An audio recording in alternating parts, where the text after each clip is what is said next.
Good morning friends. आज का हमारा टॉपिक है एटॉम्स एंड मॉलिक्यूल्स। क्लास 9 का केमिस्ट्री के चैप्टर है एटॉम्स एंड मॉलिक्यूल्स। इसी के बारे में आज आपको बताना चाहता हूँ। सबसे पहले बात करते हैं हम लोग एटॉम्स का। एटॉम्स क्या होता है? किसी भी पार्टिकल्स का इंडिविजुअल पार्टिकल्स होते हैं, सबसे स्मॉलेस्ट पार्टिकल्स होते हैं, उसको हम लोग एटम्स बोलते हैं। ठीक है दोस्तों, इस चैप्टर का पहला जो टॉपिक हमारा है वो है लॉ ऑफ केमिकल कॉम्बिनेशन।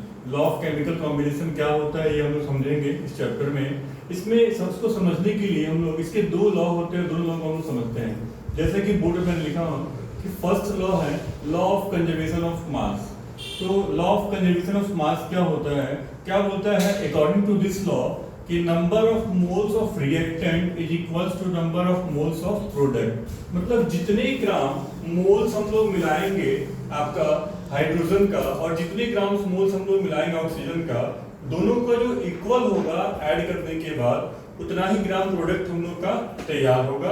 यही हम लोग का लॉ ऑफ कंजर्वेशन ऑफ मास। अच्छा, लॉ ऑफ केमिकल कॉम्बिनेशन का सेकंड लॉ क्या है कि लॉ ऑफ कांस्टेंट प्रोपोर्शन। और लॉ ऑफ कांस्टेंट प्रोपोर्शन दोस्तों क्या बोलता है कि किसी भी केमिकल एलिमेंट्स में, किसी भी केमिकल और एलिमेंट्स का क्या होता है, सबका मास फिक्स होता है और सबका मास एक दूसरे से अलग अलग होता है। जैसे मान लीजिए कि हाइड्रोजन का जो मास होगा वो ऑक्सीजन से अलग होगा, ठीक है। कैल्शियम का मास होगा वो आपका ऑक्सीजन का अलग होगा, फेरियम का जो होगा वो अलग होगा।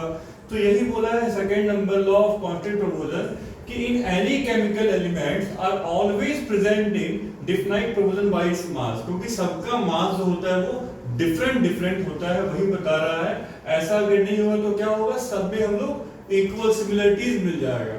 लेकिन क्या है कि सब में सिमिलरिटीज नहीं हो सकता है, सबका मास जो है अलग अलग है। ये दोस्तों हम लोग का इसका सेकंड लॉ था। तो दोस्तों इस टॉपिक के लिए अभी दो हम लोग का हो गया। इस वीडियो में डालेंगे डेल्टन का एटॉमिक थ्योरी है क्या है, इसको देखना ना भूले आप लोग क्या है। और हम लोग कल समझेंगे एटॉम्स और मॉलिक्यूल्स के बारे में और ज्यादा जानकारी हम लोग कर लेंगे दोस्तों। उसके बाद इसमें हम लोग को आप लोग को निकालना बताऊंगा मैं केमिकल फार्मूला कैसे बनाते हैं, ठीक है। How can you make the formula unit mass क्या होता है, ये सारा कुछ मैं आप लोगों को कल के वीडियो में डालूंगा दोस्तों। ठीक है दोस्तों, आज के लिए इतना ही। Thank you.